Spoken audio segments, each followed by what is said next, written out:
Ladies and gentlemen, the President, the members and representatives of the President's National Space Council, Secretary Ross, Secretary Chow, Director Coates, Director Mulvaney, Mr. Patrick Shanahan, General Joseph Dunford, Mr. Jim Bridenstine, Ms. Andrea Thompson, Ms. Claire Grady, and Mr. Michael Kratsios.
Ladies and gentlemen, the President of the United States, accompanied by the Vice President of the United States.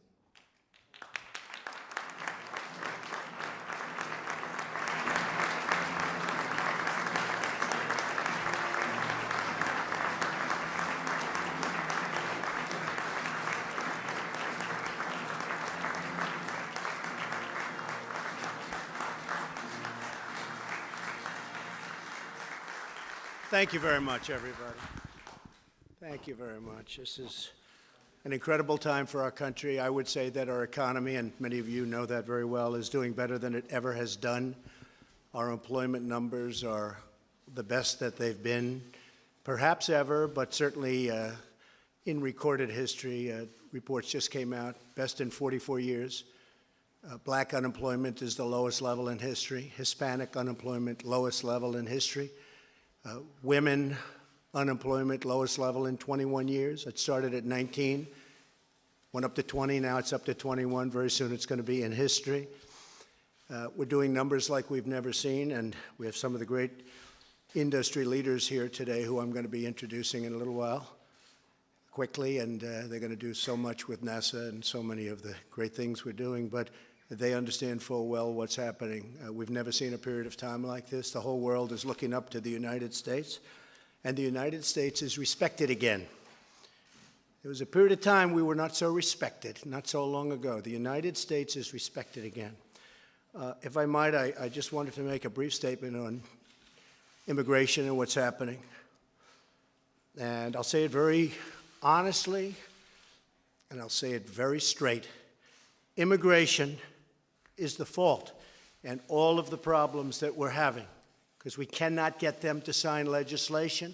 We cannot get them even to the negotiating table. And I say it's very strongly the Democrats' fault. They're obstruction, they're really obstructionist, and they are obstructing. The United States will not be a migrant camp, and it will not be a refugee holding facility. Won't be. You look at what's happening in Europe, you look at what's happening in other places, we can't allow that to happen to the United States, not on my watch. For the rest of the world, you look at everything that's taking place, pick up your newspapers this morning, and you see. We want safety and we want security for our country. If the Democrats would sit down instead of obstructing, we could have something done very quickly. Good for the children, good for the country, good for the world. It could take place quickly. We could have an immigration bill We could have child separation. We're stuck with these horrible laws. They're horrible laws. What's happening is so sad, and it can be taken care of quickly, beautifully, and we'll have safety. This could really be something very special. It could be something maybe even for the world to watch, just like they're watching our great economy, how it's soaring. They could watch this. We have the worst immigration laws in the entire world. Nobody has such sad, such bad, and actually in many cases, such horrible and tough. You see about child separation. You see what's going on there. But just remember, a country without borders is not a country at all. We need borders. We need security. We need safety. We have to take care of our people. You take a look at the death and destruction that's been caused by people coming into this country without going through a process.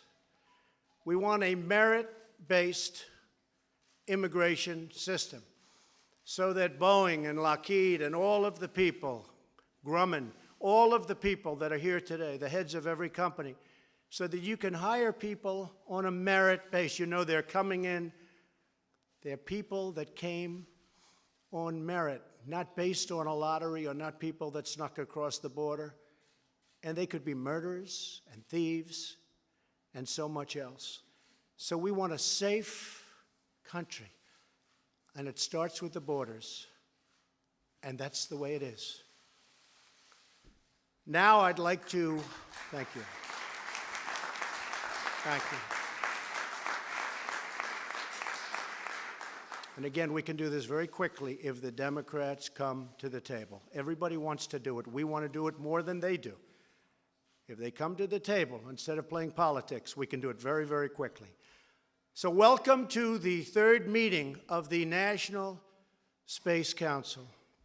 I want to begin by recognizing our great Vice President, Mike Pence, who's been so involved.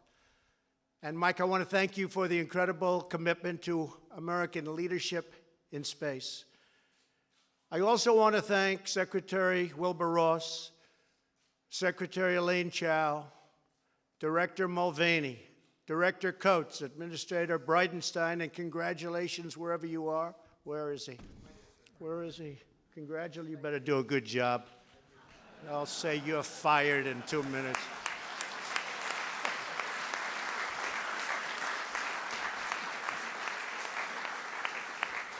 You have a lot of support, and you've loved this right from the beginning. Yes, sir. He was in Congress. He did an awfully good job, but this was his love, right? Yes, sir. So good luck. Secretary Wilson, General Dunford, Undersecretary Thompson, Deputy Secretary Shanahan, and Acting Deputy Secretary Grady for being here today. We're honored to be joined by Congressman Robert Ederholt, Brian Babin, and Dana Rohrabacher. Stand up, Congressman, please. Please. Thank you. Thank you. Thank you, Dana. And a special welcome to a strong, powerful, wonderful woman, does a great job as governor of one of my favorite places in the world, Alabama, Kay Ivey. Kay.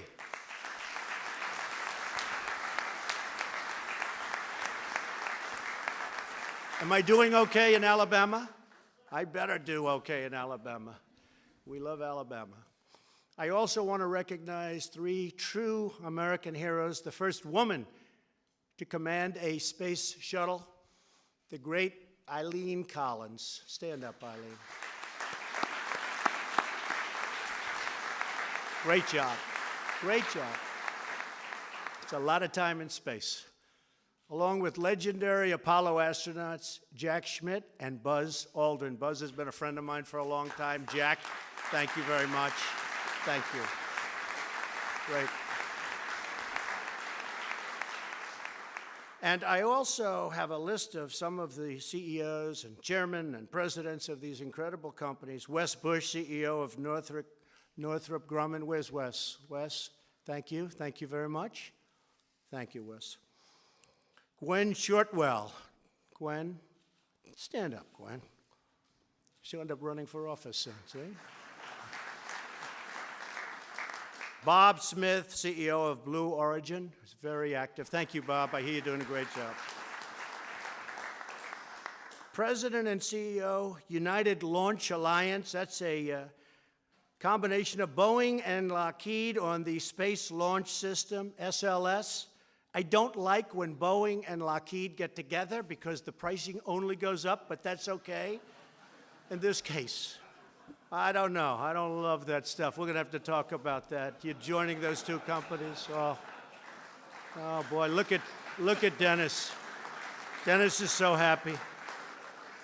I don't like that stuff, Mike. Marilyn Hewson, who has done a fantastic job at Lockheed Martin. Marilyn, you have done. What do you think of that merger for the space launch? What do you think? Look at them, they're sitting together. Oh, Boeing. Oh, it's no wonder we don't get the pricing we want, huh?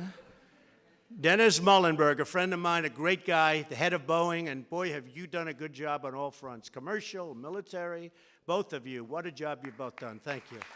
Stay apart. Stay apart. Don't get together. Stay apart. And, you know, just a great group of other executives are here from the top companies, and it's patriots like you that are the reason why America was first in flight, first to the moon, and why America will always be first in space. You know, before I got here, wasn't looking so good.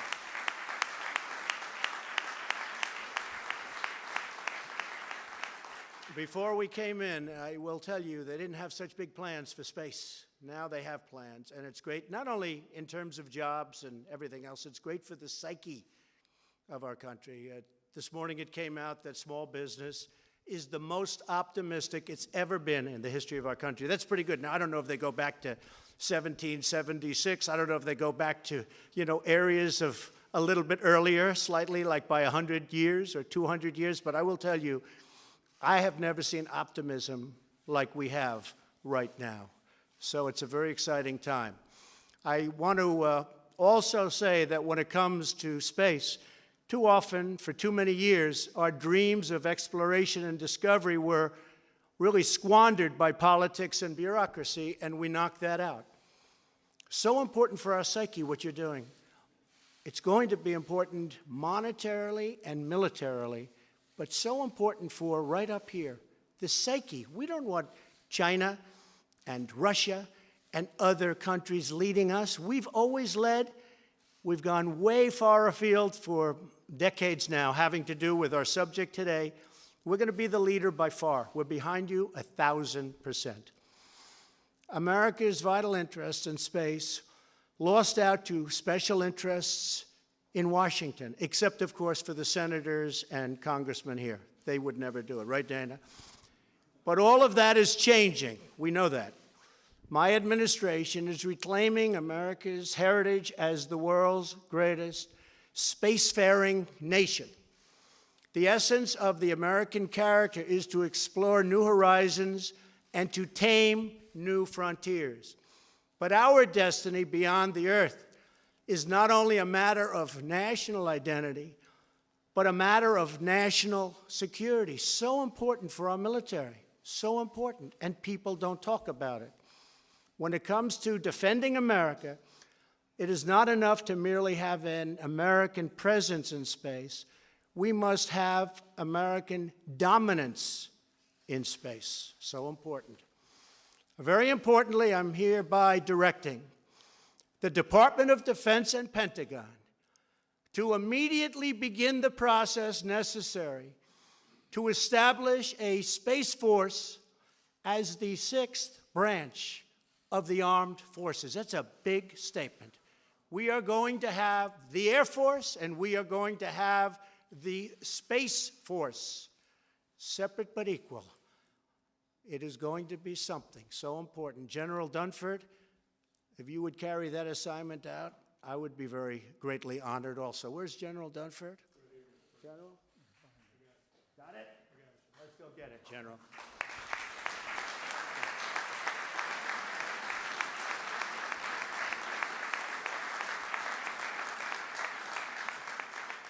but that's the importance that we give it. We're going to have the Space Force. 1 year ago, I revived the National Space Council and put exactly the right man in charge, and that's our friend, Mike Pence. Feels very strongly about this. And in December, I signed a historic directive that will return Americans to the moon for the first time since 1972, if you can believe that.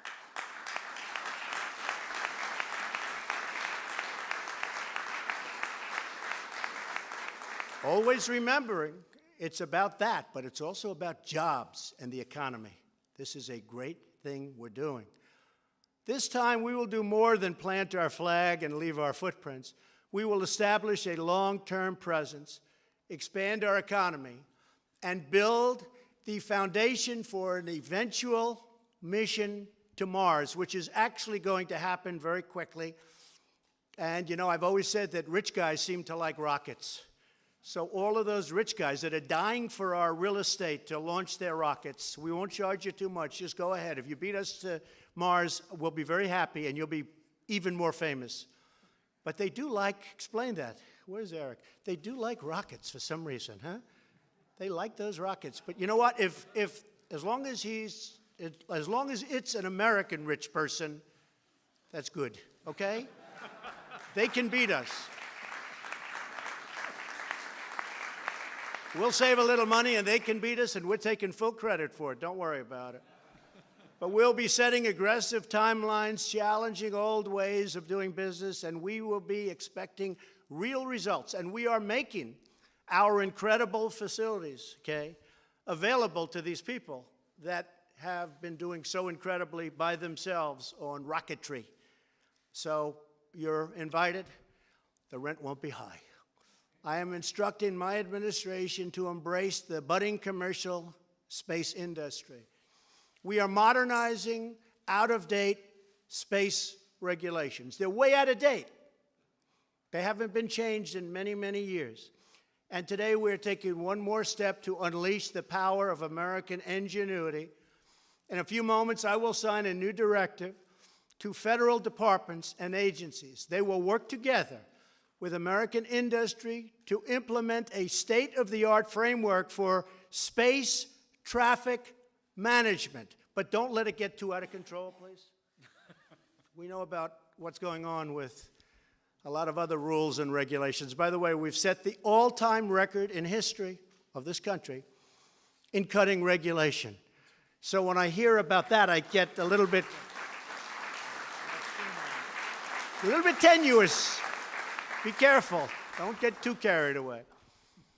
But we've cut more regulations than any administration, whether it's 4 years, 8 years, or 16 years in one case. We've cut more regulations than any other president in history. And I actually think that, along with the massive tax cuts, I think that the regulation cutting may have even had more of an impact on the economy. It's been incredible. We have regulation. We have a lot of regulation. We have good regulation. But you don't need 20 years to get rejected from building a highway. We can reject you in 2 years or 1 year. We have it down from 17 years down to 2. We expect to get it down to 1. And if it's not good, we're going to reject, but it's going to be a fast rejection. You're not going to go an entire lifetime only to find it's not going to be built. 2 previous administrations tried and failed to develop a system to deal with congested conditions in orbit. We are finally going to get it done. It's going to happen fast. 1 year from now, our nation will mark an important milestone in human history. Half a century since Americans first stepped off the Eagle and onto the moon. That was a big day, right? In that magnificent moment, the American astronaut embodied the incredible spirit of America, the confidence of a cowboy, the skill of a fighter pilot, the ambition of a scientist, and the courage of a true, brilliant, tough warrior. They bounded fearlessly into the unknown to be there first. They did the impossible because they knew that together there is absolutely nothing Americans can't do. When we get together, there's nobody even close. Now we are ready to begin the next great chapter of American space exploration. This is a very important day. This is a very important gathering. A new generation of young people seeks to challenge, really challenge hard, to get their talent and their skill to work. And now we're giving them a forum and a platform from which they can put that genius to work. Legions of welders and metalworkers, scientists and engineers stand ready to build a powerful new rocket and gleaming new spaceships, and that goes with all of the other things that we're building in our country. Our nation of pioneers still yearns to conquer the unknown, because we are Americans and the future belongs totally to us.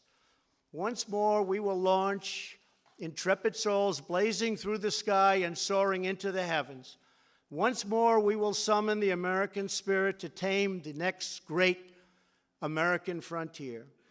And once more, we will proudly lead humanity. And that's what it is. It's humanity beyond the earth and into those forbidden skies, but they will not be forbidden for long. You're very important people.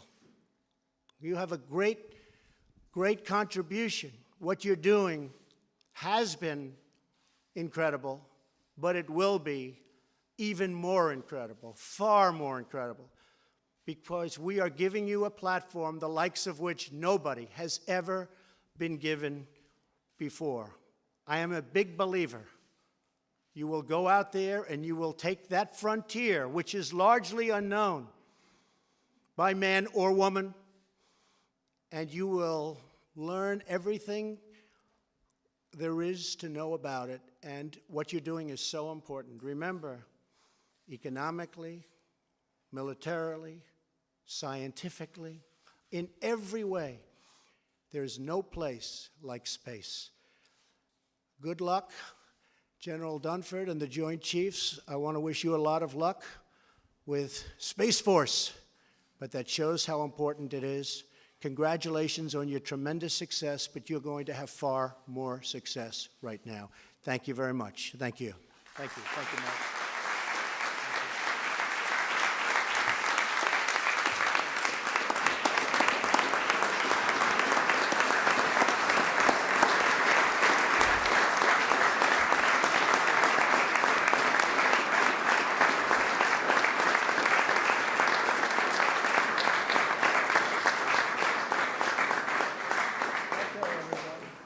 Here's a big one, right? Would anybody like me not to sign this? Is there anybody in this room? They would be in big trouble, I think.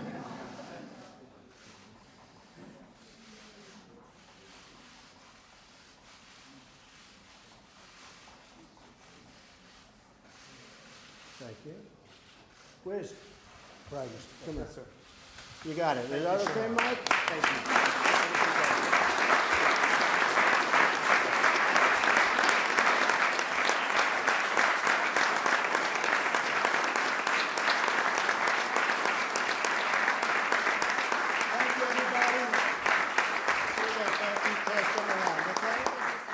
Thank you very much, everybody. Congratulations. Great day.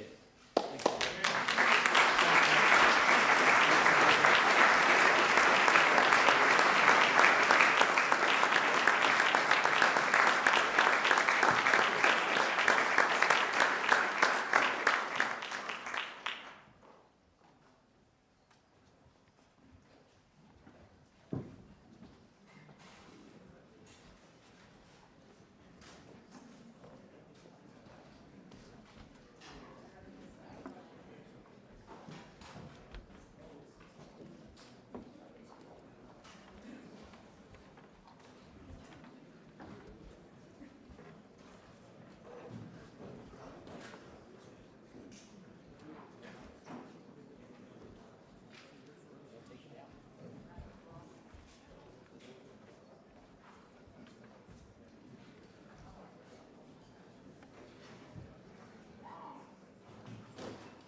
Well, thank you all for being with us. Thanks to the members of the National Space Council. And why don't you join me in thanking the President one more time for his leadership and hospitality today.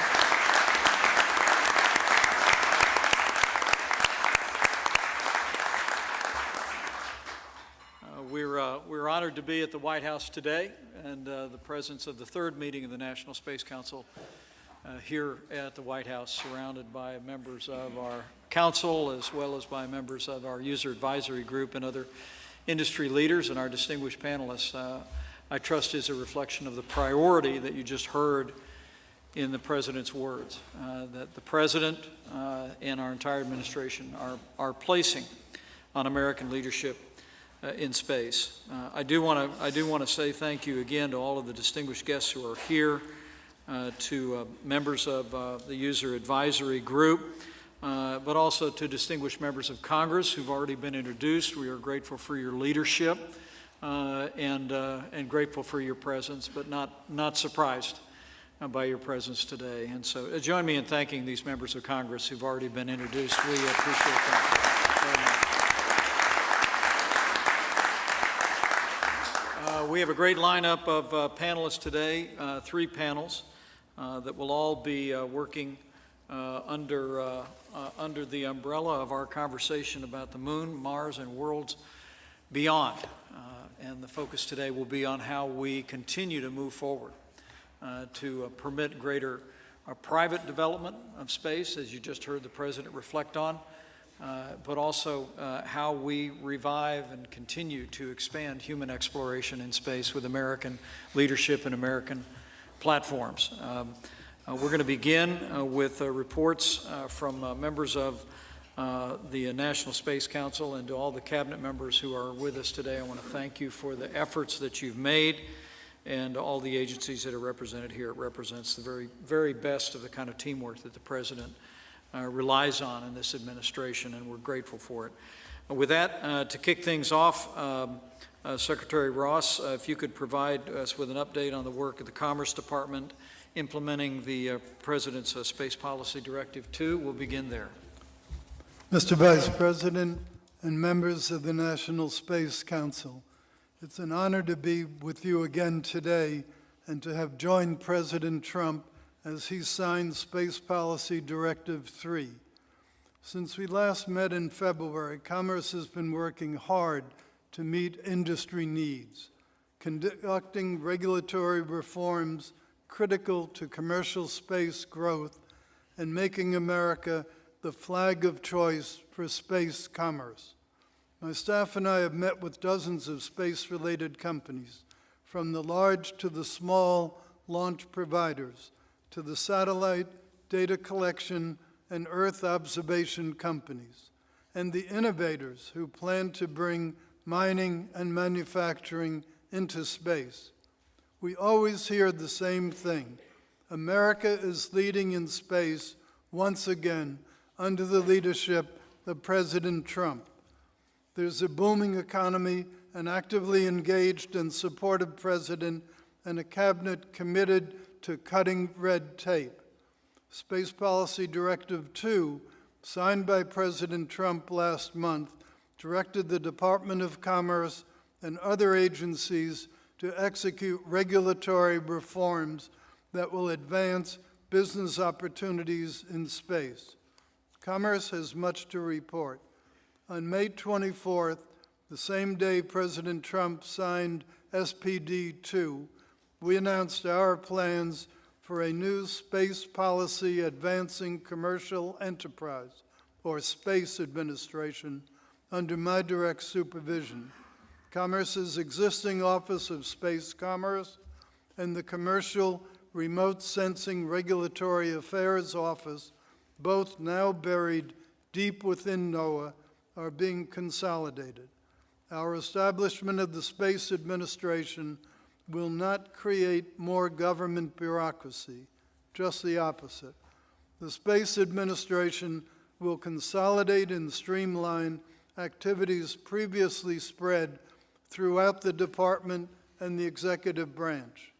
Our space commerce reforms are led by the department's Regulatory Reform Officer, a position created by President Trump's Executive Order 13771 to direct deregulation efforts.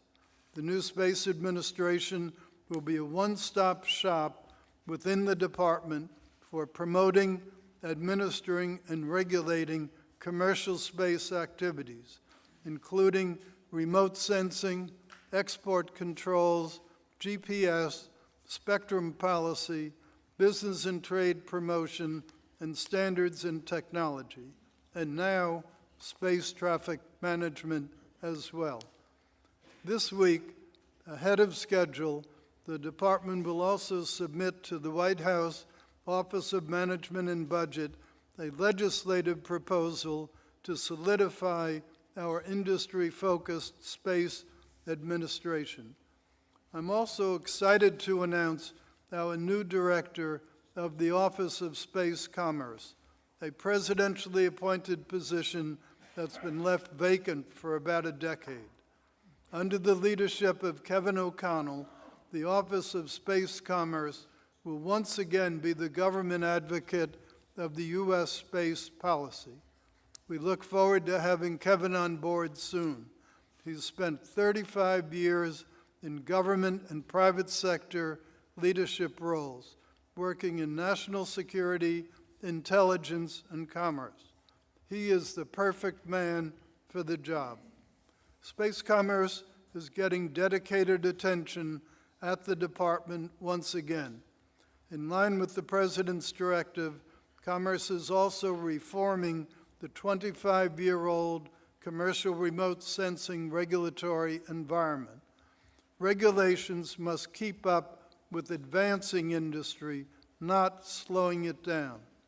Last week, as promised, the department submitted to OMB our advanced notice of proposed rulemaking on remote sensing that will be posted in the Federal Register this week.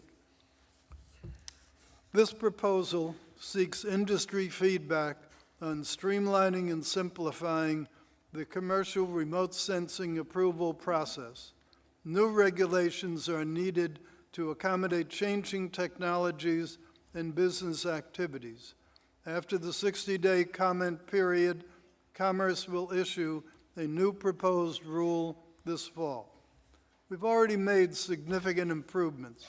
Commerce has signed an agreement with the Departments of Defense, State, Interior, and the Director of National Intelligence to reduce wait times on satellite remote sensing applications. The agreement sets more definitive decision timelines for licenses, elevates decision-making to senior government officials if the deadlines are not met. Before its implementation, the average time to receive a NOAA license was 210 days. Now the average time to grant licenses has been reduced by more than 50% to an average of 91 days. Over the last couple of months, we've shown that government can and must work together to adapt and enable new business activity. Earlier this year, SpaceX, like many other launch companies, was not previously aware that the second stage camera recording and live video feed of its Falcon 9 launch were regulated under the National and Commercial Space Programs Act. The law requires authorization of camera activity from objects in Earth orbit to protect national security interests. On May 3rd, we approved a blanket remote license for SpaceX's future rocket launches. The license grants SpaceX permission to image while in the second stage of their launches. A first of its kind, this license is valid for all launches with certain specified cameras and is valid through January 1st, 2019. The license was processed through an expedited review with interagency partners in only 23 days. This license permits SpaceX to publicly live stream imagery from space, providing certain parameters are met, including time and position. The department will pursue such blanket license opportunities for all similar companies to alleviate the need for repeated onerous applications. This is a great example how government can work quickly when it wants to. Next week, we will begin interagency discussions to implement space export control reform. And our National Telecommunications and Information Administration is coordinating with the FCC to conduct spectrum management analyses essential to the future success of space businesses. And finally, as announced this morning in SPD 3, we will begin to take on a role as the civil agency interface for space traffic management and space situational awareness. I commend President Trump, Vice President Pence, and the Space Council for finalizing the first comprehensive policy on space traffic management. It is really needed. Over 600,000 bits of space debris fly around the Earth at tens of thousands of miles per hour. Amidst the torrent of space debris, there are over 800 operational American satellites, critical to U.S. national security, Earth observations, weather forecasting, public safety, and GPS. Their solar panels are especially vulnerable to space debris, and there are thousands more satellites on the way soon. These devices are the magnificent result of billions of dollars of public and private investment, and efforts must be taken to protect them. We will work closely with DoD and other departments to meet the challenge of increased commercial and civil space traffic. The transition will allow DoD to concentrate on its main objective, defending and securing the United States from threats here on Earth and in space. At Commerce, we're well suited for these new responsibilities. Most objects now going into space are in fact commercial. And as the Friend of Business agency, we act as a facilitator of business, not as a typical old-fashioned regulator. We already engage industry on a host of issues, stretching from export licensing to trade promotion to licensing of use in space.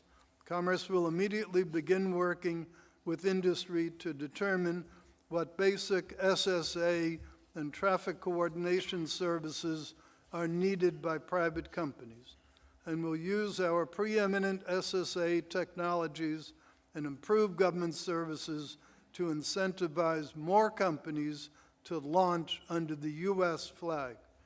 These efforts and others to come from President Trump and the Space Council will make new activities in space possible, but only because of the ingenuity and innovative spirits of the people in this room.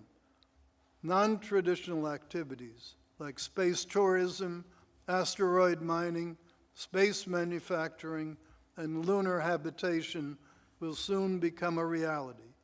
Commerce is driving in today's space race, and the department looks forward to working with all of you as we expand upon the bounds of humanity and develop the last new business frontier, space. Thank you. Is Kevin O'Connell here? Is Kevin here? No.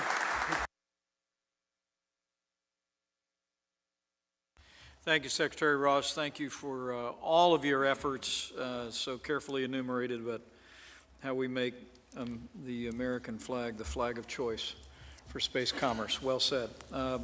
With that, Secretary Chow, the President's Space Policy Directive 2 assigned some ambitious goals for the Department of Transportation. Would would you please give the council an update on your ongoing work, and let me thank you in advance for all of your efforts moving together the President's agenda to really streamline and advance the development of space on a commercial basis.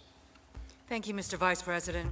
As the President mentioned, 6 years ago, the U.S. was third. Today, we are number one with 15 commercial launches in just the first 6 months of 2018. The Department is committed to building upon this momentum by streamlining and updating its launch and re-entry licensing criteria in accordance with the President's directive. That will give commercial space operators the approvals that they need more quickly and help to make the United States be an even more attractive place for commercial space enterprises. Here's an update on what we're doing. First, the Department will release new proposed regulations for licensing commercial launch and re-entry activities by February 1st, 2019.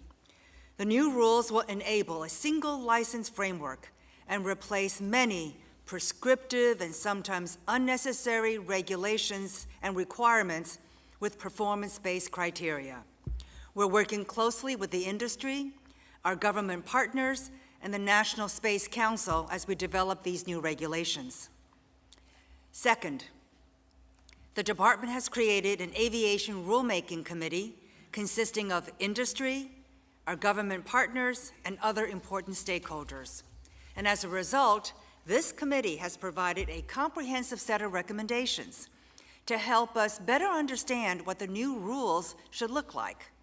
We have also met with our partners at the Air Force and NASA to discuss how the Department can better enable commercial space launches without impacting adversely national security. I'm happy to report that we're making good progress. Third, the Commercial Space Transportation Advisory Committee has been revived and met last week. It will provide continuous insights that will help shape policy and enhance the Department's approach. Fourth, as the Department moves forward on this extremely important regulatory streamlining effort, we have remained very focused on continuing to make timely determinations for licenses. And fifth, the Department is studying new technologies to help meet increased demand as commercial space launches move through our country's busy airspace managed by the FAA. As an example, the Space Data Integrator project has tremendous potential to help reduce the amount of airspace and time that must be blocked off for commercial launches. This will facilitate the safe and efficient integration of commercial space flights into our airspace while minimizing the impact on other airspace users. And finally, the Department has chartered 2 additional aviation rulemaking committees. The first addresses airspace access priorities, and it will provide a forum for commercial space and traditional aviation stakeholders to work with the FAA to minimize airspace conflicts and to propose criteria that may be used to ensure fair access given more demand. The other committee addresses spaceport categorization. Spaceports support different operations. New opportunities from aircraft-based launches are changing the definition of what it means to be a spaceport. So this committee will be a forum where the aviation and space communities can come together to discuss a spaceport characterization and categorization scheme. This will provide clearer information on safe operations to prospective spaceport enterprises, nearby aviation infrastructures, and the FAA. So taken together, all of these actions send a very clear message to companies around the world. If you want to license a commercial space operation, America is the place to do it. A recent study concluded that the commercial space industry will triple in 7 years to $27 billion annually. If America wins a significant market share of this new industry, it could help drive economic growth, technical innovation, and job creation. So the department is committed to fully and safely integrating this growing sector into our national airspace system by streamlining licensing approvals, removing unnecessary regulatory burdens, leveraging new technologies, and working closely with stakeholders, all stakeholders. The department has a roadmap in place to help ensure that America remains #1 in the commercial space sector. Thank you, Mr. Vice President.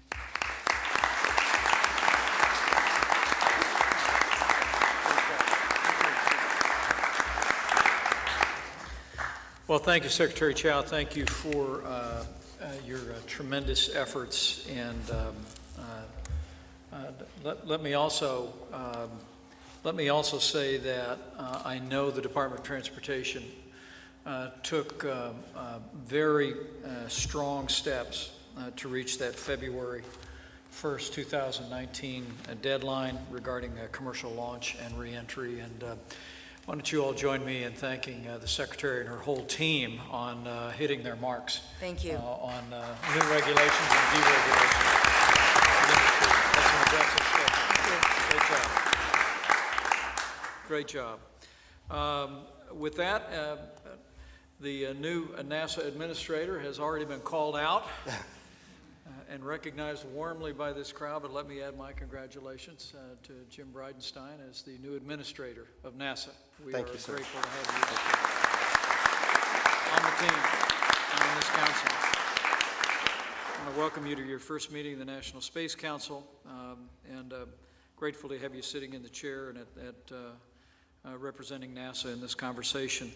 Last December, the President signed Space Policy Directive 1, which directs NASA to return American astronauts to the moon. We have discussed that at some length, privately, and with your team. To the moon first, and as the President said today, eventually to Mars. I know you've been diligently working with your team to develop a strategy to implement that Space Policy Directive, and I wanted to invite you to give the Council an update on your work, but welcome. Yes, sir. Thank you. First of all, sir, it's an honor to serve my country in this capacity, honor of a lifetime, and I'd like to thank you and the President for this opportunity. I would also like to thank your Executive Secretary here on the Space Council, Scott Pace, who, when all the lights are off, I hear some...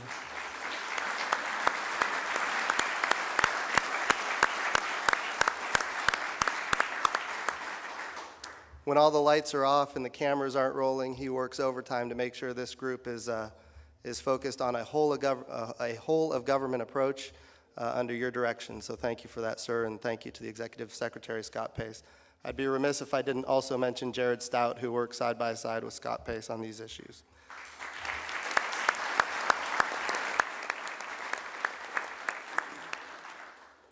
So we are underway executing the President's Space Policy Directive 1, which is our effort to return to the moon. And interestingly, we heard the President give his speech. He talked about it being sustainable. I wrote a few notes down of some things he said. He said that we've had a number of opportunities to go back to the moon since 1972. He didn't mention them specifically, but the Space Exploration Initiative, the Vision for Space Exploration, and each of these efforts got, in essence, undermined. The words he used were by bureaucracy and politics. And so our objective now, following the direction of the President, is to get back to the surface of the moon and back to orbit around the moon in a sustainable way. And he said, if I remember right, he said, we want more than just flags and footprints this time. He also said, rich guys love rockets, and I've heard him say that before.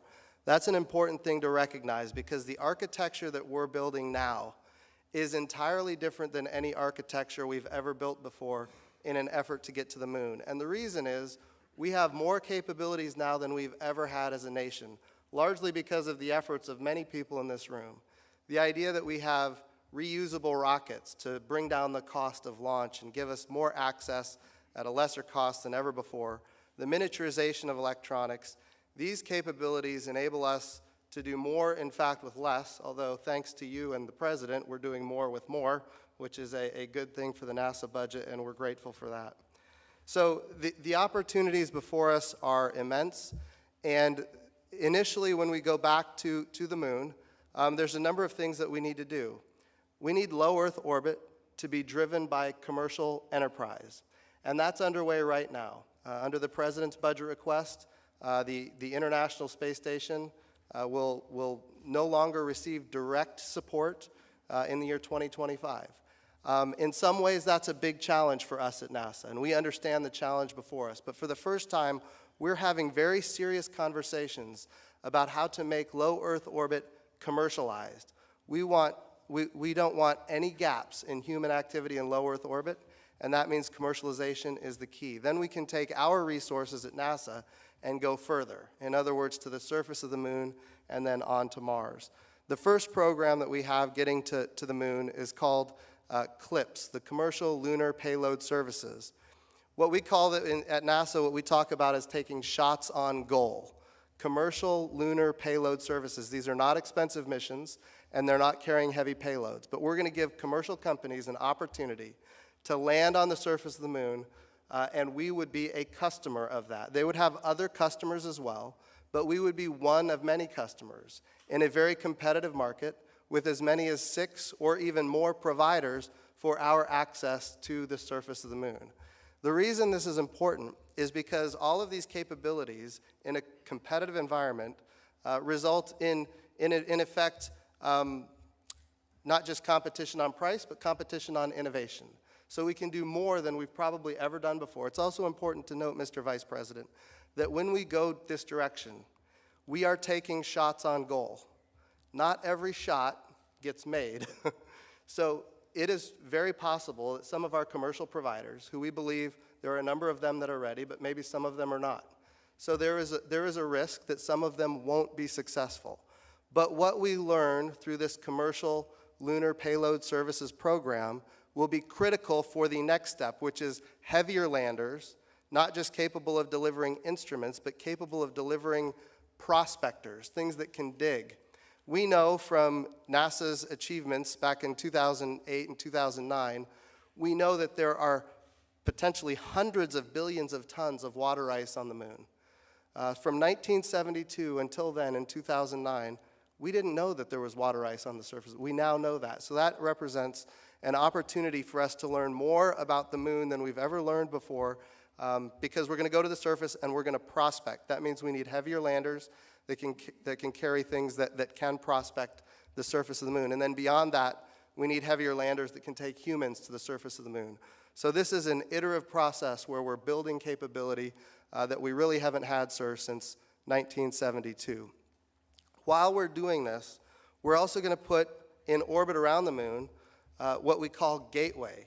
This is our opportunity to have more access to more parts of the moon than ever before. When you land on the surface of the moon, you're in one spot on the surface of the moon. But what we want is we want access to the entire moon. We also want to make sure that everything we develop is reusable. This ultimately gives us more access to our international partners. It puts us in a leadership position where the standards and interfaces are established by the United States of America. And then the landers that go from the Gateway to the moon, the tugs that go from low Earth orbit to the Gateway, it's all reusable. And it becomes a critical piece of infrastructure that we can then capitalize on with our commercial partners and our international partners. Again, the goal here, following the President's Space Policy Directive 1, the goal is sustainability. We do not want this to be Lucy and the football again. When we go to the moon, we're going, and as the President said in his speech, this time we're going to stay. And the Gateway gives us that great opportunity. It's also important to note that as NASA develops these capabilities, each one of these capabilities feeds forward. The reason we go to the moon is because we want to land Americans on the surface of Mars. And the technologies, the capabilities, the in situ resource utilization that we develop for the moon will ultimately get us to Mars. It's also why the Gateway is so important. Having an orbital outpost around the moon gives us more access to more parts of the solar system than ever before, and all those technologies are being developed in and around the moon for the purpose of eventually getting humans to Mars. So, sir, I would say that Space Policy Directive 1 is well underway. We've got a long ways to go, but we're started, and certainly we want to get back to the moon as quickly as possible. Thank you. Good job. Really good. No notes. And you did all that without any notes. It's great to have you. Great to have you on board and in your position. With that, he was just acknowledged a few moments ago. Dr. Scott Pace is the director of the National Space Council staff. Dr. Pace, if you'd give the team an overview of today's Space Policy Directive 3 and the implementation plan, we'll take action on that and then move very quickly to our two upcoming panels. Dr. Pace? Thank you, Mr. Vice President. It's an honor to be here. Now that Space Policy Directive 3 has been approved, departments and agencies are working to transform that policy into action. The Interagency Working Group has designated leads and supporting departments and agencies for each of the goals in the policy, outlining key tasks necessary to achieve that goal, and they're establishing implementing actions that involve the lead and supporting agencies tracking progress and reporting back to the Council at regular intervals. The Interagency Working Group planning has been coordinated and endorsed at the deputies level, and I should add that this has been a very thorough and rigorous process that has involved all of the departments and agencies, and we very much appreciated the really deep thought that people have given to that effort. Mr. Vice President, it's important to emphasize that while there are roles and responsibilities outlined in Space Policy Directive 3 and designated lead departments, this doesn't mean that government organizations will perform all those actions to achieve each goal, or that they will somehow prevent U.S. industry from contributing to space situational awareness and space traffic management. In fact, the policy and implementation plans are intended to establish an architecture, a framework that encourages commercial development and of enhanced space safety data and services. We want to take advantage of the growing innovation in the private sector. It's going to be so necessary for this to succeed. There's a copy of the plan in each of your binders, and the last page of the plan summarizes those implementation actions and due dates. We are respectfully asking the Council to approve this plan for implementation of the President's policy, and with the Council's approval, we will initiate tracking of the implementation actions and look forward to providing updates at future Council meetings. Thank you, sir. Thank you, Dr. Pace. Are there any outstanding comments or objections to the implementation plan that's in your books? Nope. Seeing no objection, I direct the Executive Secretary to enter the implementation plan into the records of the National Space Council and to make publicly available a fact sheet on the policy and on the plan. I also direct the Executive Secretary to work with the members of the National Space Council to develop periodic updates on the implementation of the plan. But thank you very much, Dr. Thank you, sir.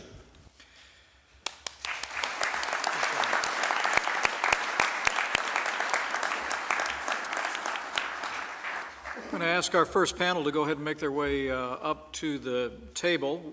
For this first panel, we're going to be discussing science and exploration missions and the vital connection between the two. I want to commend Administrator Bridenstine and his leadership team for the efforts that you just reflected on, strengthening the bonds of cooperation and collaboration between science and human exploration directorates at NASA. You're breaking down the barriers, and it's exactly what the President and I are hoping to see. We're grateful to be joined by three truly distinguished panelists who are going to speak in greater detail about the important ways in which our science missions complement our exploration missions and vice versa. I'll describe each of the panelists, and then I'll recognize you for maybe 5 minutes of remarks, and then we'll have some questions from members of the Council. Our first panelist is Dr. Louise Proctor, Director of the Lunar and Planetary Institute in Houston, Texas. Our second panelist is Dr. Steve Squires, the James A. Weeks Professor of Physical Sciences at Cornell University. And our third panelist is Mr. John Vellinger, President and CEO of TechShot, a space company based in Greenville, Indiana. With that, join me in welcoming this very distinguished panel for coming and sharing their perspective.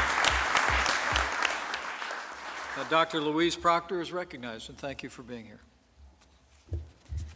Mr. Vice President, members of the Council, thank you very much for this opportunity to speak today.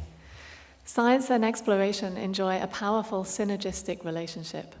Scientific research drives exploration, and exploration creates new opportunities for scientific discovery. This synergy is no more evident than at NASA, which, in its almost 60 years of existence, has been the embodiment of humankind's need to explore, to explain why we're here and why our Earth is so unique. Throughout those 6 decades, robotic exploration has proven to be a fundamental and essential component of NASA's space program, enabling incredible scientific discoveries about our solar system and universe. In the beginning, robotic spacecraft also served as pathfinders for the manned program, with the many Ranger and Surveyor missions characterizing the moon ahead of the astronauts who visited it. And since Apollo, robotic spacecraft have continued to feed the quest to explore and learn. They have traveled far beyond Earth's moon, examining asteroids, comets, and, with the recent successful flyby of Pluto, every planet in the classical solar system, as well as many of their moons. Robotic missions are even now being developed to thoroughly examine ocean worlds, the few bodies in the solar system believed to harbor the ingredients of life and maybe even life itself. Robotic spacecraft act as scouts, going to hostile environments that no human can safely visit yet, and returning scientific knowledge that benefits our society in innumerable ways. Robotic exploration stimulates investments in technology development that are highly significant in achieving national and economic goals.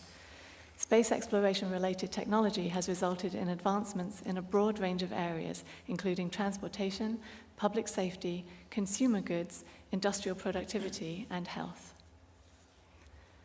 We must not underestimate the importance of education in this marriage of science and exploration. My own institute was created by President Lyndon Johnson 50 years ago for the specific purpose of bringing NASA and the university community together. It was realized that the expertise of scientific researchers was needed in order to analyze and interpret the treasure trove of information that was being returned from the moon around that time. In addition to carrying out cutting-edge research, universities play a key role as incubators for highly skilled scientists, engineers, mathematicians, technologists, and educators, who then move into our nation's workforce in many areas, not just space exploration. Hands-on science and technical training is just as important today as we plan the return of humans to the moon and beyond, as it was when we first met that challenge. The US civilian space program pushes our scientific and technological limits, making the seemingly impossible possible, and driving the creation of new partnerships with government, commercial, and academic organizations. NASA's accomplishments capture the attention of citizens and nations worldwide, emphasizing the US's global leadership in space and creating opportunities for peaceful and mutually beneficial international collaboration. Thank you.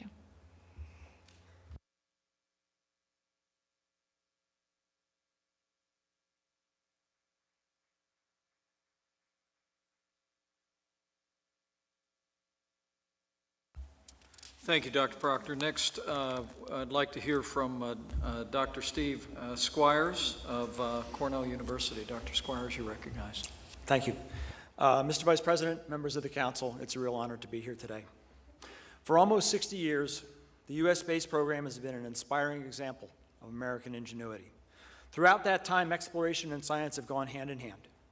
Robotic precursor missions provide crucial data for designers of human missions and define the scientific goals for human explorers. I'm a robot guy. I've spent my career designing and operating robot explorers, but I firmly believe that the human explorers can achieve far more science than robots ever will. I also believe that the humans versus robots debate that we sometimes hear in space circles is based on a fundamentally false premise. Humans and robots are complementary in their strengths and their weaknesses, and a well-designed scientific space exploration will always use both. Now, our nation's civil space program is at a pivotal moment now in its history. Space Policy Directive 1 clearly articulates the goal of sending humans back to the moon and onto Mars. This goal is clear, compelling, and achievable. A return to the moon is valuable before proceeding to more challenging targets. It's been more than 45 years since astronauts have ventured beyond low Earth orbit. The moon is an ideal place to validate the new technologies, vehicles, and operational procedures that will be needed to send astronauts beyond the Earth-Moon system. The moon also offers exciting scientific exploration potential in its own right, preserving in its rocks a record of the earliest events of the Earth-Moon system, as well as possessing resources that could enable ventures deeper into the solar system. Now, beyond the moon, exciting targets for exploration beckon. Foremost among these is Mars. 40-plus years of scientific observations by Mars orbiters, landers, and rovers have revealed a world of enormous diversity and complexity. Most importantly, we have learned that Mars, alone among the planets, is enough like Earth that conditions at its surface might once have been capable of supporting life. So the goal for human exploration of Mars is therefore compelling and very easy to articulate. It is to send humans to the planet to learn if life ever took hold there. This is a goal worthy of a great national space program. So a guiding principle in designing our nation's lunar exploration should be that it also simultaneously lays the groundwork for the still more challenging goal of sending humans to Mars. Now, at the same time that humans and their robot helpers focus on the moon and Mars, more advanced robotic missions can press deeper into the solar system. Important targets include the ocean worlds of the outer solar system, especially Europa, a moon of Jupiter that appears to have a deep ocean of liquid water that might be capable of supporting life today. New technologies also now allow return of samples from a wide range of planetary bodies. These include Mars and comets, and this allows us to bring the full capability of Earth's best laboratories to bear on the solar system's most important scientific questions. Now, a compelling program of scientific space exploration of the moon, Mars, and beyond will be neither easy nor inexpensive. Committed international partners surely can make an important contribution to an American-led program. But more importantly, commercial enterprises in the United States can partner with the government to spur innovation and reduce costs to the taxpayer while adding value to the program. The scientific exploration capabilities offered by potential commercial partners, to me, represents the most important and enabling space development in recent years. Thank you for the opportunity to address this council, and I look forward to the discussion to come.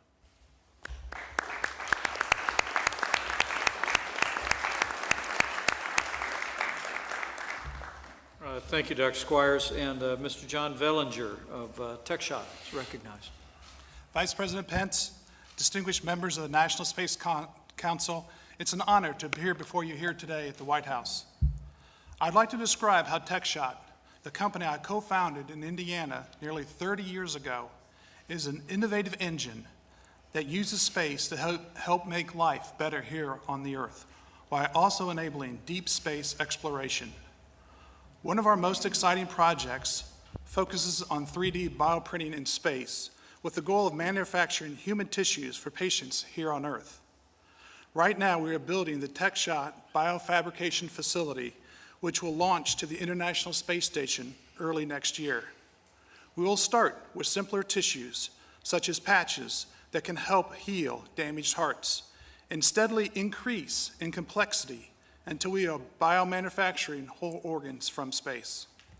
The bioprinter may also play a critical role in deep space exploration, where it could be used to make food items or function as a compounding pharmacy, enabling the remote formulation of drugs optimized for each crew member. Besides our own use of the system, we will also allow others to use it.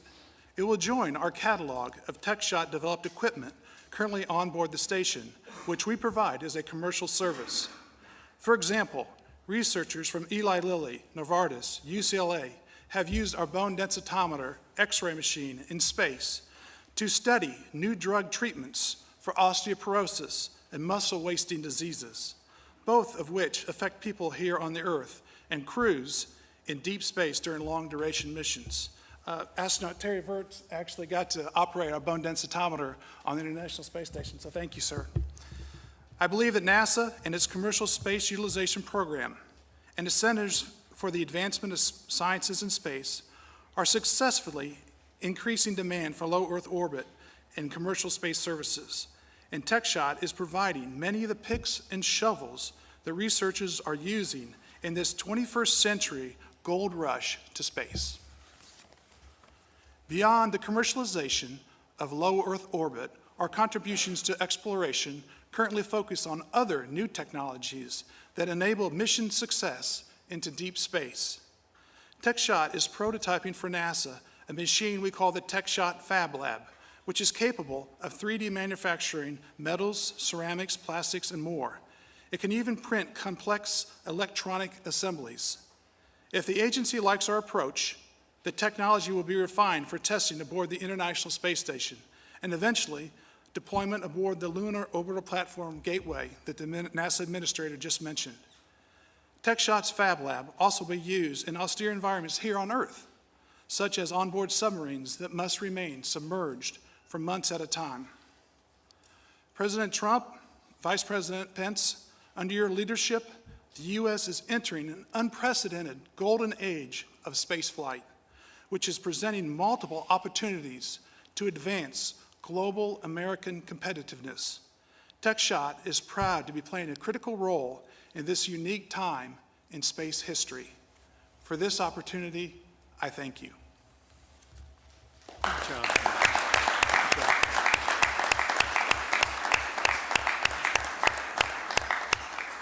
Well, thank you to all of our panelists. I will begin by asking one of our panelists to amplify, and then I'll go to General Dunford for a question, and then to our Deputy Assistant Chief Technology Officer in the United States, Michael, and any other members of the panel. Let me start with Dr. Squires, if I may. You said you're a robot guy. Yes, sir. And we already knew that. But I'm really fascinated at the way you described an appreciation. It's not in your mind. It seems that we have gotten away from human space exploration. The President's vision and directive is to return America to a preeminent role of space exploration, the moon and the Mars, as you described. How important is it for us in your mind, again? And I know you addressed this, but I'd love for you to amplify the point that we even while we continue to develop all these robotic technologies, that human space exploration be central to what we do on the moon and on Mars and beyond. It's tremendously important. If I may, let me tell you a very brief story. When we were first developing the Mars exploration rovers, we had a robotic precursor rover that we could take out into the Mojave Desert. And I was out there, and we were operating the rover, and the rover broke down. And so we had a little time on our hands. I had a bunch of very capable field geologists with me. And so I sent them off, and I said, go do some geologizing, okay? And I sat there with a stopwatch and a notebook, didn't tell them what I was doing. And I watched as they would look around, walk over to a rock, pick it up, break it open, look at it with their hand lens. And I timed how long it took them to do that. What our magnificent state-of-the-art robots, like that one, the model of which is on the table in front of you, can do in a day, these people were doing in about 30 seconds. Okay, so humans offer far, far, far greater capability than robots, I believe, ever will. The other thing is that humans have a capability to inspire that is tremendously important. Okay, I grew up in the 60s and 70s, like everybody else on my team, watching Mercury, Gemini, Apollo on TV and dreaming of sending spaceships to Mars someday. And now we do. And so I think that capability to use uniquely human talents to explore and to inspire other humans to follow their dreams is something that is just fundamentally important. That's great. And our next panel will be 3 courageous astronauts. We'll hear more from about just that topic, but I thought I'd give a robot guy a chance to talk about how important human exploration is. General Dunford. Hey, thanks, Mr. Vice President. My question is for Mr. Villinger. Defense Department has partnered on bioprinting and biomanufacturing with obvious interest for wounded warriors, and so your comments kind of caught my attention. What are the advantages of doing bioprinting and biomanufacturing in space, the implications for maybe the speed with which we can approach that? There's a lot of promise in, of course, academic institutions and so forth, but we haven't necessarily been able to deliver it at scale to date. Great question. Thank you, sir. In space, we have a unique opportunity because of microgravity. Here on the ground, when we bioprint, we have to actually include a scaffold structure into the tissue that you're printing. In space, you don't have to do that because you don't have gravity. So you can use a lower viscous bio-ink material, which helps cells vascularize easier in space. So basically, you eliminate what actually causes more difficulty to do bioprinting on the ground. You eliminate that process when you go to microgravity, and you have the opportunity to create different structures that can vascularize and help, human beings here on Earth with tissues and organs. No, thanks. Michael, go right ahead. Great, thank you, Mr. Vice President. Just to build on that, Mr. Bellinger, just to follow up, I mean, we see a pretty incredible potential for pharmaceutical and medical breakthroughs made possible through research in low Earth orbit. I guess the question for us on stage here is what can we as a government be doing better to encourage and foster more of that research and expedite the ultimate fruits of this incredible research? Thank you, sir. I think access to space is important. The repeatability to be able to do these projects more often is very, very important. Being able to have the ability to interact with the crew, the astronauts, to be able to advance the technology and work with them real time is really important. And so I think I would interaction with the crew, access to space, and just support of the technology. That's great. Any other members of the panel? Jim. Thank you, sir. I couldn't let Dr. Proctor go without a question. So we know that, based on what NASA has already done, we understand that Mars used to have an ocean, potentially as big as 2/3 of Mars was covered by water. We know that it used to have a magnetosphere, and we know that it used to have a thick atmosphere, and we know that at some point, billions of years ago, all of that changed, and now it is seemingly barren. We also know, although not definitely barren, hopefully we'll be able to find some biosignatures. We also know if you look at Venus, it's experiencing runaway greenhouse effects. Can you share with us, as the NASA administrator, I hear a lot that every dollar we spend studying other planets is a dollar we don't spend studying our own planet, which I believe is critically important as well. Can you share how important it is, or what we can learn by studying the moon? What can we learn about our own planet? What can we learn by studying Mars? What can we learn about our own planet? Yeah, and actually I would completely disagree with that statement that every dollar spent exploring other planets is not a dollar spent exploring the Earth. Everything we learn about the solar system tells us something about our Earth.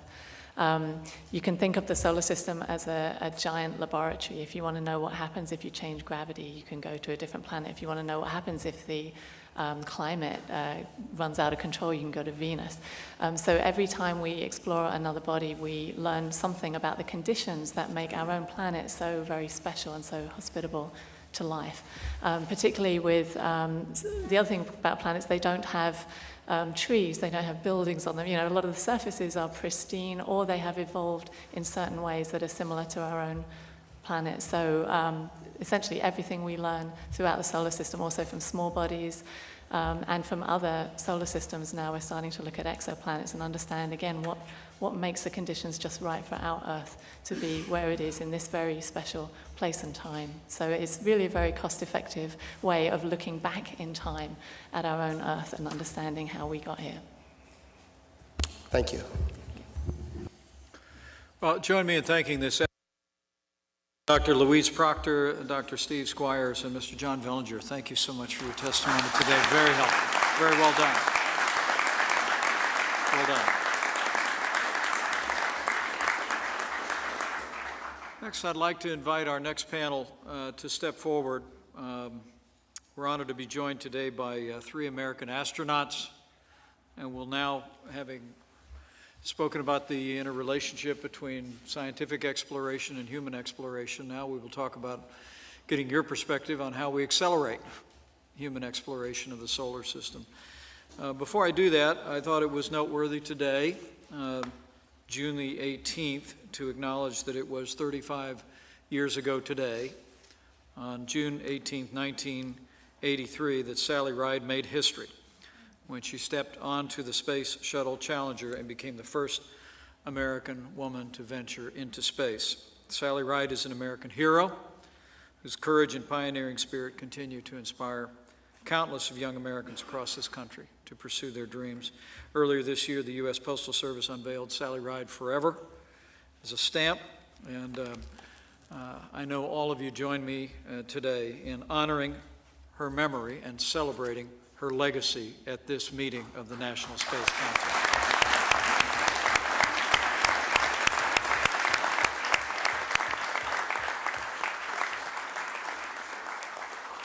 As I mentioned, we are joined by three exceptional Americans, heroes all, members of the astronaut corps, and we are grateful. I'm grateful for your service to the country and grateful for you bringing your insights with us today. They're not the only astronauts here, but they're the only ones that haven't been introduced much yet. So let me do that.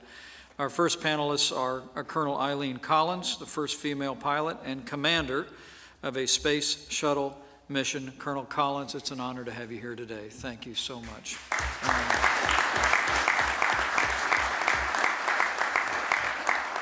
Our second panelist is Colonel Terry Virts, a veteran of the shuttle program and a former commander of the International Space Station. Colonel Virts, thank you so much for your leadership and your insights today.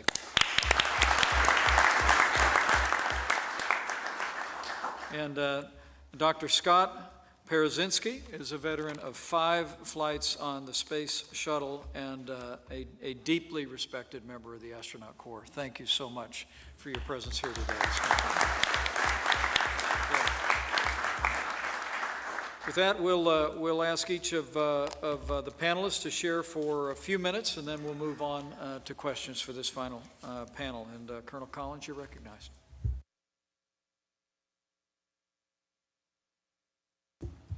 Good afternoon. And thank you, Mr. Vice President and members of the National Space Council. It's really an honor to be here. Thank you for the invitation. Scott and Terry and I are part of a group of about 500 people who have flown in space. We have had the unusual perspective of viewing the Earth from orbit. We've lived aboard the space shuttle and the space station. We've conducted rendezvous, spacewalks, science experiments, and robotics. We saw our planet from a different perspective, in an environment that forced us to think creatively about how things are done and what things can become. So I became interested in spaceflight at a young age when I first learned about the Gemini and Apollo astronauts. They inspired me to become an explorer and eventually to join the Air Force and become a pilot and a test pilot. As I look back over the decades of human spaceflight, the daring launches of Mercury, and the incredible bravery of the men that flew to the moon, I'm so proud of what the United States has accomplished.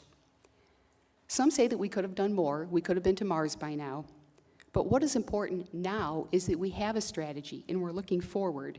We stick to our plan, we don't quit, and of course we remember the lessons learned from the mistakes of the past. We must keep our missions as simple as possible.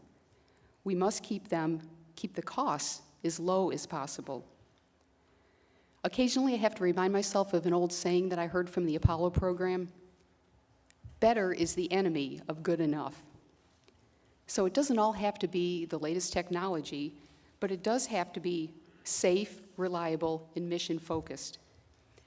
So I'll mention a few priorities for the future of human spaceflight. First, reestablishing our country's ability to launch astronauts from within the United States. It's been almost 7 years now since we last saw an astronaut launch out of Florida. Now, for safety reasons, I certainly don't think this should ever be rushed. We're on a good track now. But I believe we need to keep an eye on the future and have a future strategy to avoid us getting back in this situation again. Second, I support the long-term goal of landing astronauts on Mars. For this to be successful, any critical equipment that's destined to Mars should be tested first on the surface of the moon. In my written statement, I reference a study from the National Academy of Science entitled Pathways to Exploration. Now, in that report, they cite 10 critical technologies, and I'll mention the top 3: Mars, entry, descent, and landing, radiation safety, and power and propulsion. But another notable technology is the life support equipment, which includes systems that recycle air and water. Now, these are being tested right now on the space station, but the moon provides a more advanced test environment due to its similarity to Mars in gravity, in radiation environment, and in dust. And third, this is almost a no-brainer, but I support the commercial partners and the international partners. This is really essential for our space program. And by the way, I personally believe that space tourism someday will be hugely successful. And finally, just as I was inspired by the Apollo astronauts, a new generation of young people will want to study science and engineering in an effort to be part of this great journey. And they will also wonder, what is out there? What discoveries are waiting for us? And can I go? Over to you.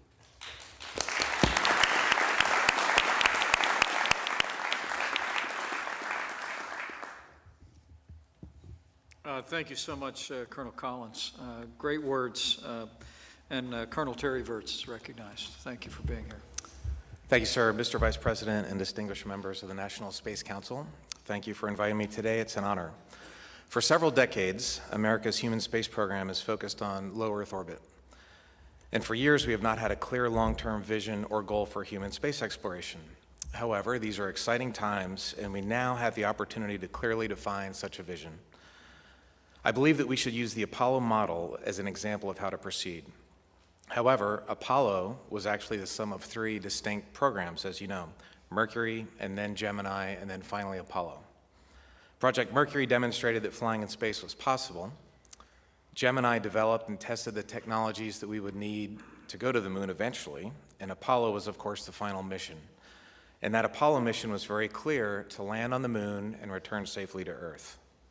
The President's recent Space Policy Directive 1 calls for returning to the moon to establish a foundation to eventually enable missions to Mars, a plan that I strongly agree with. Today, our top priority needs to be turning this high-level vision into very specific goals so that we could plan and execute an architecture that will achieve them.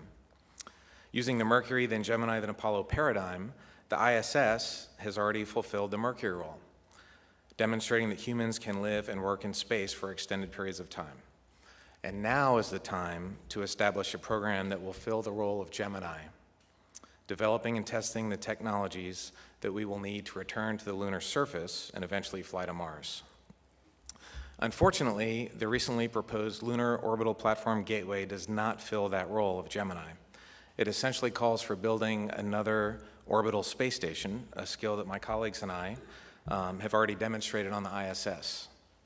Gateway will only slow us down, taking time and precious dollars away from the goal of returning to the lunar surface and eventually flying to Mars.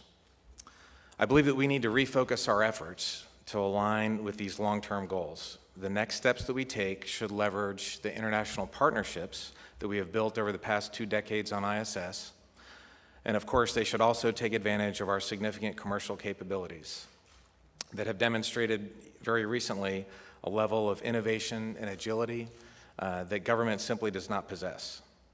And most importantly, any future exploration plan must be bipartisan. Unless these efforts are truly bipartisan, from the beginning, they will be doomed to eventual cancellation. You see, getting back to the moon and eventually to Mars does not depend on rocket science, it depends on political science. Thank you, sir.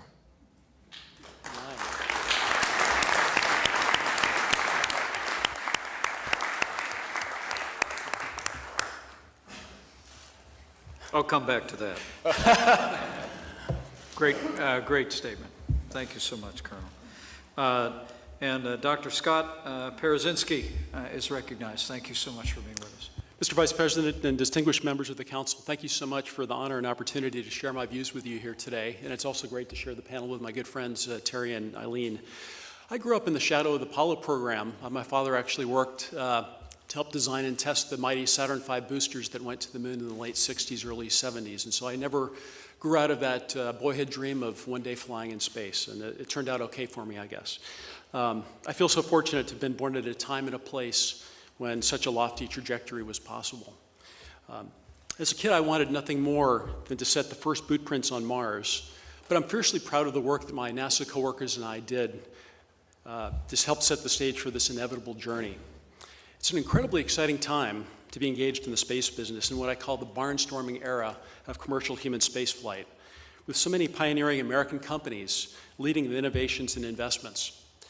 That said, the space age 2.0 needs to overcome some enormous challenges if we aim to be more than just transient lunar and Martian guests. And we'll need to engage the public in very different ways to sustain their support. Building long-duration planetary habitats and shielding them from the devastating radiation exposure, not to mention developing the technologies to extract water from the near absolute zero temperatures of the south pole of the moon, will challenge engineers to their limits. Living off of the land in self-sustaining colonies there will help us become even better stewards of planet Earth, something that deeply concerns young people today. Based on rigorous peer-reviewed science, they understand the impact humanity is having on their oceans, coral reefs, atmosphere, and rainforests, and they want to do something about it. They have a vested interest in the health and well-being of Earth and can really appreciate the value of pursuing planetary exploration as a means to understand the future of their home planet. Moreover, many in the general public, and especially young people, are as excited about space as I was as a kid, but the possibilities are even wider. It's still incredibly cool to work at NASA, of course, but they can also now work at SpaceX and Blue Origin, Boeing, Virgin Galactic, and many other wonderful companies. In the near term, I believe there will be tremendous opportunities to engage and inspire the public with the establishment of a significant lunar outpost akin to the South Pole Station in Antarctica. Owing to political realities since Apollo, however, I'm frustrated with our national failure to commit to a sustained, bold exploration beyond Earth orbit. Sadly, we could probably stack up all the NASA studies that have been done over the years on NASA's next steps into space and attain lunar orbit.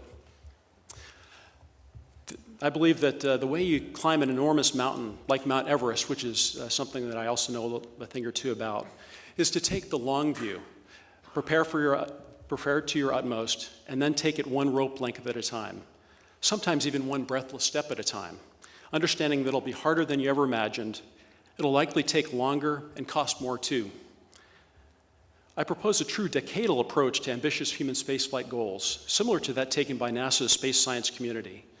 I suggest to you that this human spaceflight decadal plan needs to be free of appropriations earmarks to particular space centers or companies, but rather latch to the long-term goal of achieving lunar and then Martian presence.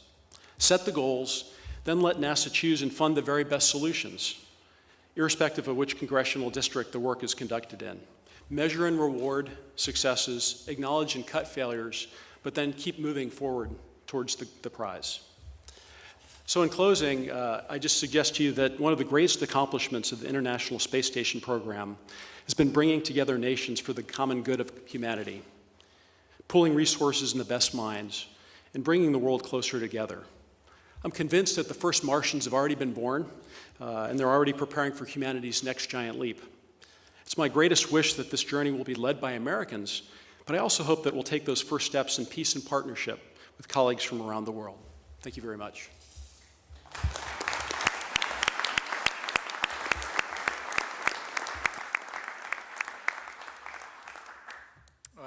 Thank you, Scott. Very inspiring words. Did you say one rope length at a time? Is that very sage? And it strikes me that each of the panelists talked about the importance of not only a plan, but the ability to sustain that plan over a long period of time. And Terry, I was struck by your words, but the wisdom of your words that said this is as much about political science as it is about rocket science in terms of getting America, as the president has announced, back to the moon and then on to Mars. And Eileen, you mentioned those three questions. I remembered the last one. So what is out there? What were the three questions again? What is out there? What discoveries are left for us to make? And can I go? Yeah. I know the answer to the third one for me, so. I guess I'd throw the question out to the panel as a whole, and that is, other than your inspiring example in your words today, which will make their way across the country from this forum, how would you advise the National Space Council to continue to build the momentum behind a renewed commitment to America leading in space exploration and particularly in human exploration of the moon and Mars and beyond? Eileen? Well, thank you, sir, for the question. I think we can all chime in on that. But I would think initially we have got to get the support of the American people by getting the message out to people. And we all speak at schools and colleges and Rotary clubs. People love the space mission, and it's something that brings us together. And not only do students show up, but parents, teachers, people come. If we on the National Space Council can somehow use the media, I say the mass media because we want to get our message out, we all hear our message. You know, here in this room and within the space industry, we all hear ourselves, but we don't want to be just echoing our own remarks. We want to get that out. So one of the things I think we can do is work very hard on connecting with mass media. Yes, sir. I think I agree with Eileen, but I think we really need, and it's probably your job to set specific goals of exactly what we're going to do so that we know what we're doing. And then if we can make that bipartisan, like I said, otherwise it'll be on that stack of what NASA's happened in the past few decades. And another really important thing, if you remember in the early 90s, the space station passed Congress by 1 vote. And the reason it did was because it was an international program. And that was kind of, we weren't allowed to cancel it because we had commitments. And I think making that international commitment, just by the nature of our democracy, it's very easy for things to change. And having an international partnership adds a level of stability that doesn't make it nice or it doesn't make it less expensive. It actually makes it either possible or not. I think if we don't have international partners, just looking into the future, I can foresee things being much easier to cancel than they would be given a strong partnership. And using what our international partners can contribute can actually make the project less expensive and, more successful.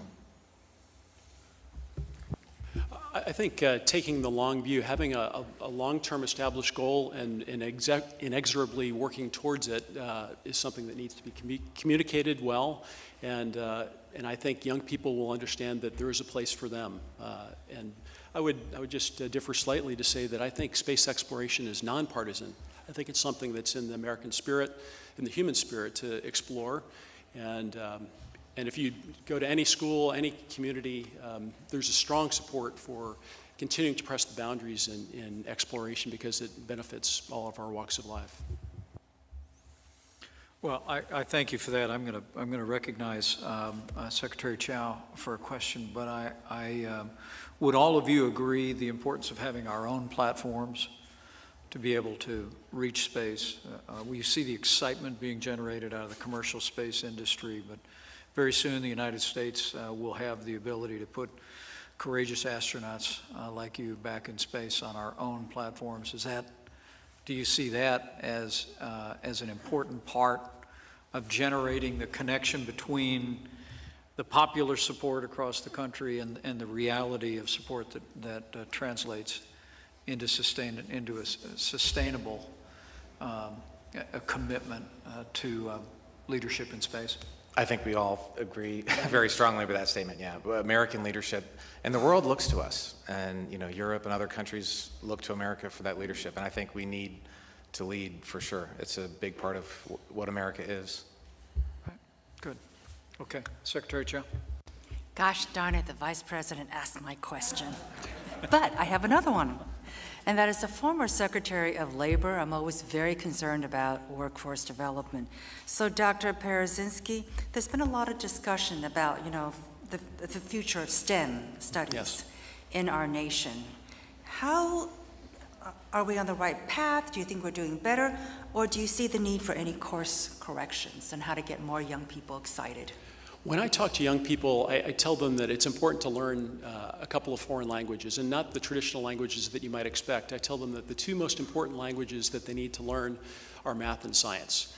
To be competitive in the future industries, in robotics, as Steve is engaged in, but in so many different aspects of our future society and in technological growth. And so that's the message that I would put forward. Could I add something of to course. that? I think Colonel maybe Collins. the federal government does help students go out and get a college education with whatever degree they would like. But if we could incentivize them financially in some of the programs to go towards math and science, technology, engineering, I think that would help. Mr. Vice President, before I hand it over, I want to thank all these three for their service to our country. How exciting. Thank you.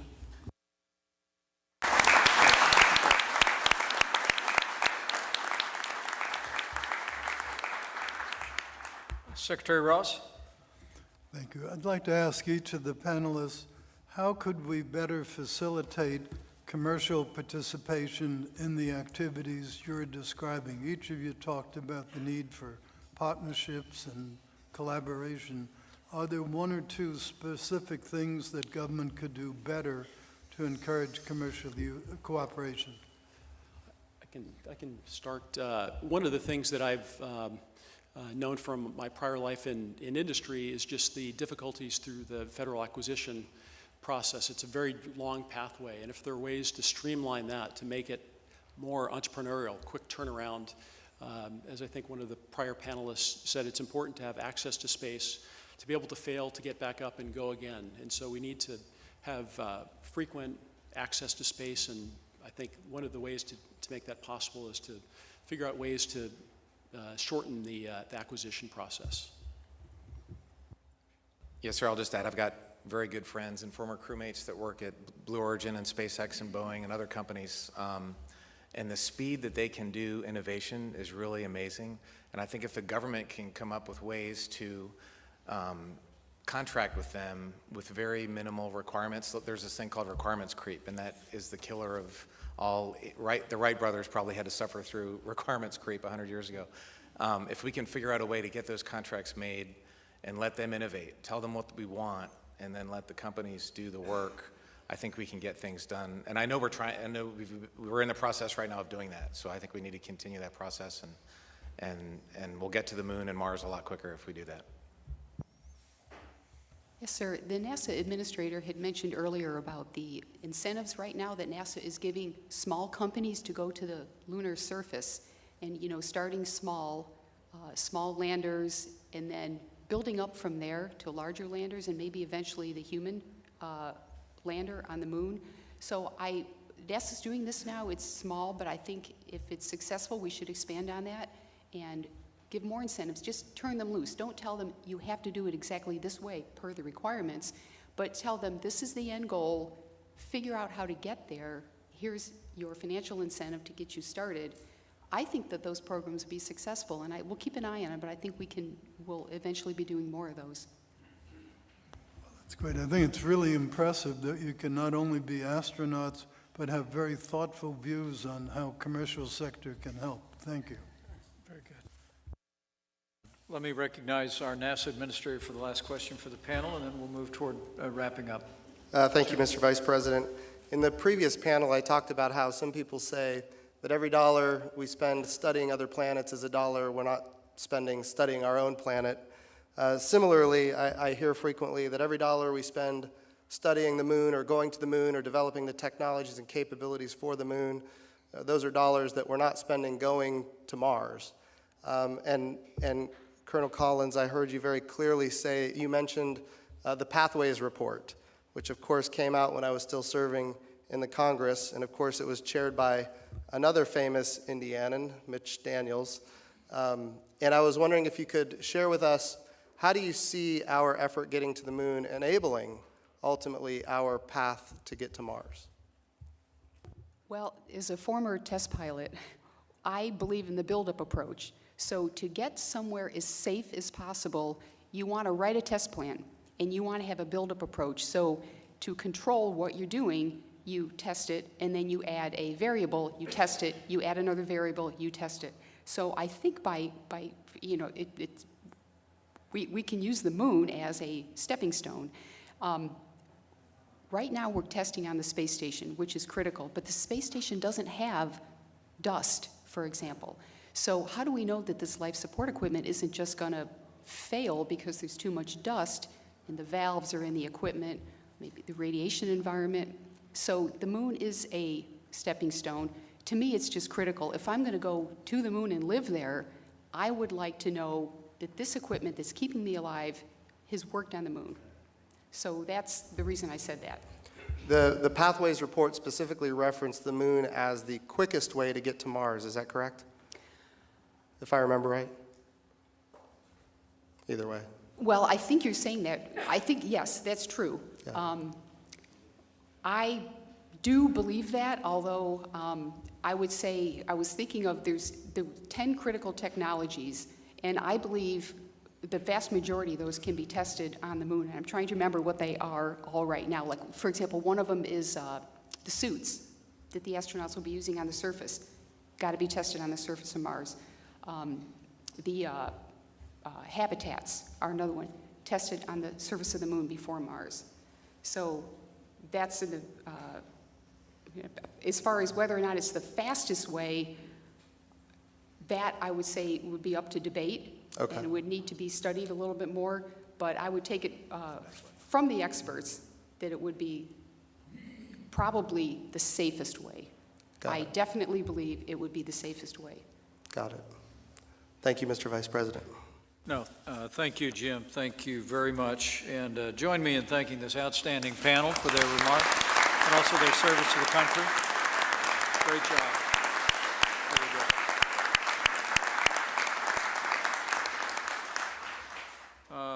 I also wanted to mention that these are not the only astronauts in the room. This is an extraordinary group of Americans, but we're also joined today by three astronauts that I wanted to recognize.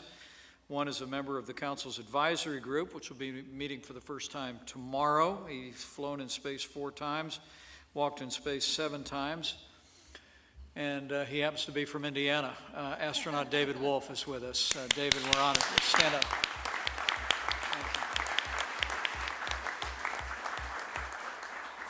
Also, the President mentioned these two, but they didn't get to stand up. Jack Schmitt was the first geologist on the moon in Apollo 17, a former senator from New Mexico. And Jack, I want to promise you that we're going to put more geologists and scientists on the moon. Jack, please stand up and let us thank you for your service. Great to see you. And lastly, one of the heroes of my youth, although he may not like me saying that. He was a Gemini astronaut, second man on the moon, Apollo 11, and is one of the greatest voices for getting America back to the moon and on to Mars. The incomparable Dr. Buzz Aldrin is with us today. Thank you, Buzz.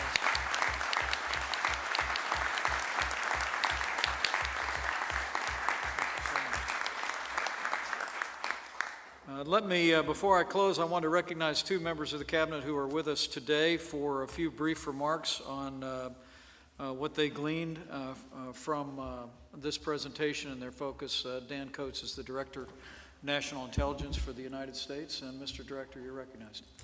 Well, Mr. Vice President, thank you for the opportunity to, first of all, the honor to be part of the Space Council. This is quite an extraordinary experience today with an awful lot of promise ahead, and I thank you for that opportunity to be part of it. I've been around long enough to go all the way back, the launch of Sputnik, the first piece of now debris in space, joining tens of thousands, if not hundreds of thousands of pieces of debris. That's one of the questions that we have to deal with, because as an intelligence agency, we do develop, build, launch satellites and instruments into space. We collect from a realm of ground, sea, air, up to a certain altitude, and now the realm of space. And it's incredibly important for us because we provide information from those collections that provide security and safety to the American people. And so it's a very essential piece. We joined with General Dunford, with the military, in terms of providing warfighters the intelligence they need that can be garnered from assets in space, as well as our citizens and our country in terms of what we do up there. I could give you some exciting examples, but it's classified, so I can't do it. But just trust me, it is something that's absolutely essential. And to be part of this effort and joining with a perspective from the intelligence community is a true privilege. I think most of us in this room reach back to that day with the launch toward the moon, the message that came back. That was one of the most exciting times of my lifetime, and I think we're now on the cusp of moving into a new era where young people will be growing up looking at some phenomenal things happening in space. And this is a great way to kick it off. Thank you, Mr. President, Vice President. Thank you, Dan. Great job. Great work.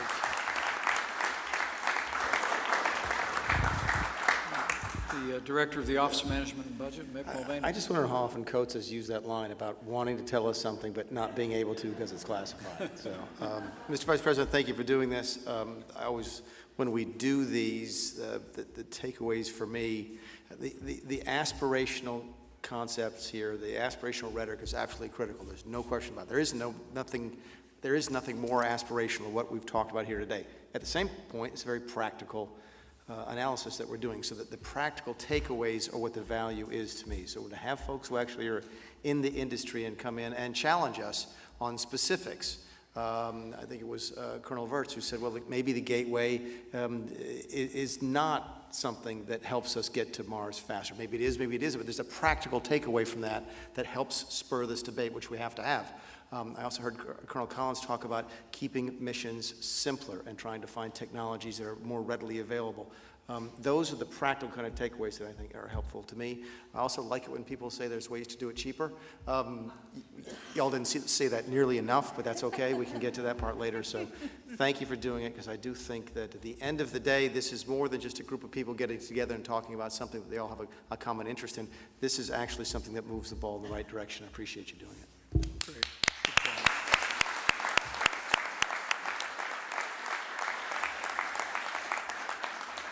Well, seeing no other members of the National Space Council seeking recognition, let me thank you all for your time and your efforts.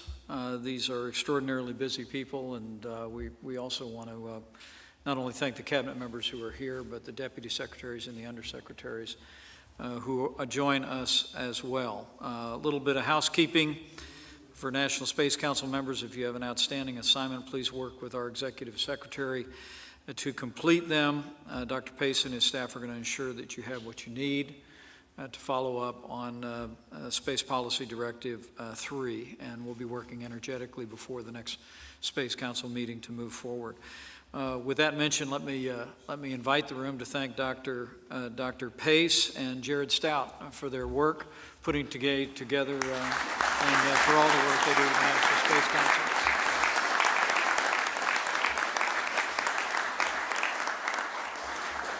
You can see a rather memorable picture of myself and the President and the staff of the National Space Council in the Oval Office when they stopped in to tell the President about the plans for this upcoming meeting and our plans to have it here at the White House, and he promptly ushered them behind the Resolute desk and took a photograph and then sat them down for the better part of an hour to talk about the space program, and his enthusiasm was evidence again today. Second to last, let me thank members of the National Space Council's User Advisory Group who are here with us today. The President recognized many of you, but the men and women who are gathered here coming out of private enterprise and public life really represent the bulwark of some of the greatest and most innovative minds and organizations in and around the space enterprise in the United States. And I know that tomorrow the User Advisory Group will meet for the first time, and I just want to assure you that all the members of the National Space Council see your input and your counsel as vital as we revive American leadership in space and ensure that the President's vision for the Moon, Mars, and beyond becomes a reality. So if everyone would join me in thanking the User Advisory Group members who are here with us today.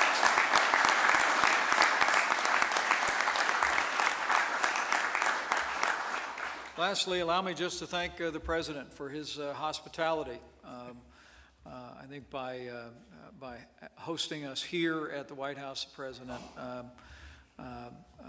sent a clear message about the priority of American leadership in space to not only all those gathered here, but those looking on and people across the country and the wider world. I want to thank all of you for being a part of this, thank our panelists again, but truly grateful for the President's leadership, for his vision, for his energy. I think thanks to the efforts of all of you, and thanks to the leadership of President Donald Trump, America is leading in space once again.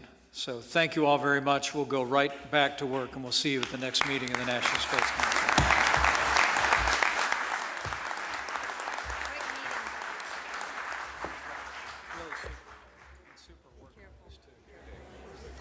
Careful.